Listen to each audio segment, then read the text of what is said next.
അസ്സലാമു അലൈക്കും. എന്തൊക്കെ വർത്താനം? സുഖല്ലേ? അല്ല, ഞാനൊരു കാര്യം ചോദിച്ചോട്ടെ. ഒരാൾക്ക് ഏത് കല്ലാണ് ഉപയോഗിക്കേണ്ടത്? അങ്ങനെ ഉണ്ടാകുമല്ലോ കല്ല്. ഞാൻ ചോദ്യത്തിന് മറുപടി അടുത്ത് ഞാനൊരു വീഡിയോ ഇങ്ങനെ സോഷ്യൽ മീഡിയയിലൊക്കെ പറഞ്ഞിട്ടുണ്ട്, പ്രത്യേകിച്ച് യൂട്യൂബിലൊക്കെ. അപ്പോ കല്ല് കച്ചവടക്കാരോട് ഏത് കല്ലാണ് ഉപയോഗിക്കേണ്ടത് ചോദിച്ചാല് ആ കച്ചവടക്കാര് ഏറ്റവും വില കൂടിയ കല്ല് പറഞ്ഞു കൊടുക്കുന്നതാണ് അതിലാ ജവാബ് പറയുന്ന ആള് പറയുന്നത്. ആ വീഡിയോ ഞാനും കണ്ടിരുന്നു. അതെ, ആ വീഡിയോ ആണ് ഇപ്പൊ നമ്മളെ വീഡിയോ എടുക്കാനുള്ള കാരണം. അപ്പൊ ആ വ്യക്തി ആരാണെന്നോ അല്ലെങ്കിൽ അതൊന്നും എനിക്കറിയില്ല കേട്ടോ. അപ്പൊ നമ്മളിപ്പോ കല്ലിന്റെമായി ബന്ധപ്പെട്ട ജോലിയും ബിസിനസ്സും ആയതുകൊണ്ട് നമ്മൾ മറുപടി പറയണം. അപ്പൊ അതിൽ മുമ്പിൽ പറയുന്ന മറുപടി ഏറ്റവും വില കൂടിയ കല്ലാണ് പറഞ്ഞു കൊടുക്കാന്നാണ്. അങ്ങനെയല്ല, നമ്മളോട് ഒരാള് ഏറ്റവും അത് ഉത്തരം ശരിയല്ല. ഒരാള് ഉപയോഗിക്കേണ്ട ഏറ്റവും നല്ല കല്ല് വെച്ചാൽ അപ്പൊ ഏറ്റവും വില കൂടിയ കല്ല് ഡയമണ്ടാണ്. നമ്മളെടുത്തുള്ള കല്ലില് ഏകദേശം 1/2 ക്യാരറ്റ് UAE മാർക്കറ്റിൽ 6000 ദിർഹംസ് വില ഉണ്ട്. ഡയമണ്ട് വില കൂടിയ ഡയമണ്ട് ഈ 6000 ദിർഹംസ് പറഞ്ഞ നാട്ടിലത്തെ ഏകദേശം 1.5 ലക്ഷം റുപ്യോളം വരും 1/2 ക്യാരറ്റിന്. അപ്പൊ അതൊന്നും നമ്മൾ ആരോടും പറഞ്ഞു കൊടുക്കില്ല. നമ്മൾ ഏറ്റവും നല്ല കല്ല് വെച്ചാൽ ഇപ്പൊ കണ്ണേറിന്റെ വിഷയമാണ് ആളുകൾക്ക് കിതാബില് കാണുന്നത് കണ്ണാറാണ്. അപ്പൊ അതിന് നമ്മൾ എന്താ കൊടുക്കും? കിതാബിലാണ് ഫൈറൂസ എന്നാണ് ഇറാന്റെ സ്റ്റോൺ. അങ്ങനെ പറഞ്ഞു, അങ്ങനെ ജനങ്ങൾക്ക് ഉപകാരമുള്ള കല്ലാണ് പറഞ്ഞു കൊടുക്കും. ഫൈറൂസൊക്കെ ഗ്രാമിൽ 100, 150, 200 ദിർഹം പല കാറ്റഗറി ഉണ്ട്. വില കൂടിയ കല്ലൊന്നല്ല. അപ്പൊ ഇതില് അങ്ങനെയാണ് ഇതിന്റെ വകുപ്പുകൾ ഉള്ളത്. ഏറ്റവും നല്ല കല്ല് ഏതാണ്? ഏറ്റവും നല്ല കല്ല് ഏതാന്ന് ചോദിച്ചാല് പിന്നെ ഒറ്റടിക്ക് ഉത്തരം പറയുകയാണെങ്കിൽ മാണിക്യാണ് ഏറ്റവും നല്ല കല്ല്, കല്ലിന്റെ രാജാവ്. കാരണം പറയാൻ കാരണം ഖുർആനില് പേരെടുത്ത് പറഞ്ഞ കല്ലാണ്. കന്നഹുന്റെ ലിയാഖൂത്ത് വൽ മർജാൻ സൂറത്തുർ റഹ്മാൻ എന്ന് പറഞ്ഞിട്ടുണ്ട്. അതുപോലെ തന്നെ വേറെ സ്ഥലത്ത് ഈ മാണിക്യം കല്ലിനെ കുറിച്ച് പറഞ്ഞിട്ടുണ്ട്.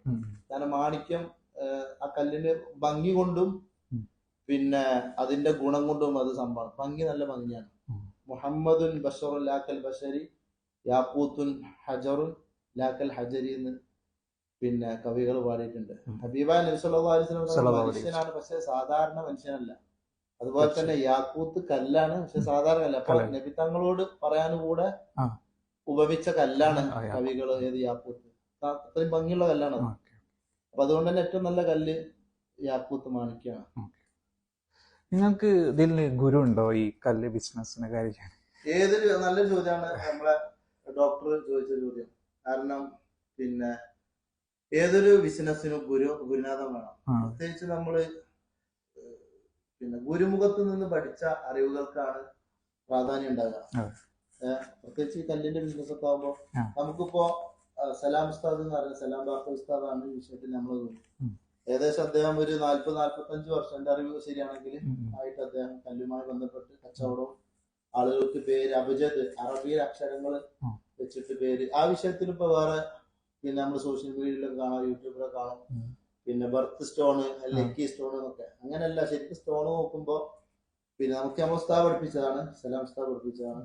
മുസ്ലിംസ് പേര് നോക്കിയിട്ടാണ് സ്റ്റോൺ സെലക്ട് ചെയ്യുക. എന്നാൽ നമ്മളെ പേരും ഉമ്മാന്റെ പേരും നോക്കിയിട്ട് 2 രൂപ അതിന് ഒന്ന് കോമൺ ആയിട്ട് എല്ലാവർക്കും ഉപയോഗിക്കാൻ പറ്റുന്ന കല്ല്. അതിൽ പെട്ടാണ് യാഖൂത്ത്. അതേപോലെ പിന്നെ ഫൈറൂസ, ഹക്കീഖിന്റെ ചില കല്ലുകളൊക്കെ എല്ലാവർക്കും ഉപയോഗിക്കാൻ പറ്റും. അങ്ങനത്തെ കല്ലുകളാണ്. പിന്നെ രണ്ടാമത്തെ ഒരു ഓപ്ഷൻ ഉള്ളത് പേര് നോക്കിയിട്ടാണ് കല്ലെടുക്കുക. പേര് എന്ന് പറഞ്ഞാൽ ഇപ്പൊ നിങ്ങളെ പേര് സഈദ് ഉമർ, നിങ്ങളെ പേരിന്റെ അറബി അക്ഷരങ്ങളും നിങ്ങളെ ഉമ്മാന്റെ പേരിന്റെ അക്ഷരങ്ങളും വെച്ചിട്ട് ഇതില് അബജദ് വെച്ചിട്ട് കൂട്ടും. അങ്ങനെ കൂട്ടിയിട്ട് പിന്നെ അത് ഹരിക്കും, പിന്നെ അത് ഗുണിക്കും, മൈനസാക്കിയിട്ടൊക്കെ ഒരു മറ്റുള്ള മതവിഭാഗങ്ങൾക്ക് വേറെ നാളൊക്കെ നോക്കിയിട്ട് ഹിന്ദുക്കൾക്ക് നമ്മൾ നാള് നോക്കിയിട്ട് അവരെ ജനിച്ച നാളിനനുസരിച്ചിട്ട് അങ്ങനെയാണ് കൊടുക്കേണ്ടത്. അല്ലാതെ ലക്കി സ്റ്റോൺ ഒക്കെ ജനറൽ സ്റ്റോൺ ആണ്, അങ്ങനെയല്ല സ്റ്റോൺ കൊടുക്കേണ്ടത്. അപ്പൊ അതൊക്കെ നമുക്ക് പഠിപ്പിച്ചു തന്നത് സലാം ഉസ്താദാണ്. ഇപ്പോഴും നമ്മൾ എന്ത് സംശയം ഉണ്ടെങ്കിലും ചോദിക്കൽ ഉസ്താദിനോടാണ്. ഉസ്താദാണ് ആ വിഷയത്തിൽ നമ്മൾ വരുന്നത്. നമ്മൾ നിരന്തരം കോണ്ടാക്ട് ചെയ്യലുണ്ട്. ബിസിനസ് എന്താണ് ഭാവി പരിപാടികളൊക്കെ? എന്താണ് ഭാവി? ഇൻഷാ അല്ലാഹ് നമ്മൾ കൂടുതൽ വൈകാതെ തന്നെ ദുബായില് ഒരു ചെറിയ ഇൻഷാ അല്ലാഹ് അള്ളാന്റെ തൗഫീഖ് ഉണ്ടെങ്കിൽ നമ്മളെ ഇതിന്റെ മസ്ക് ബോസിന്റെ രണ്ടാമത്തെ ഒരു ഷോറൂം തുറങ്ങണമെന്നുണ്ട്. അങ്ങനെ പിന്നെ അബുദാബിയിൽ ഇൻഷാ അല്ലാഹ്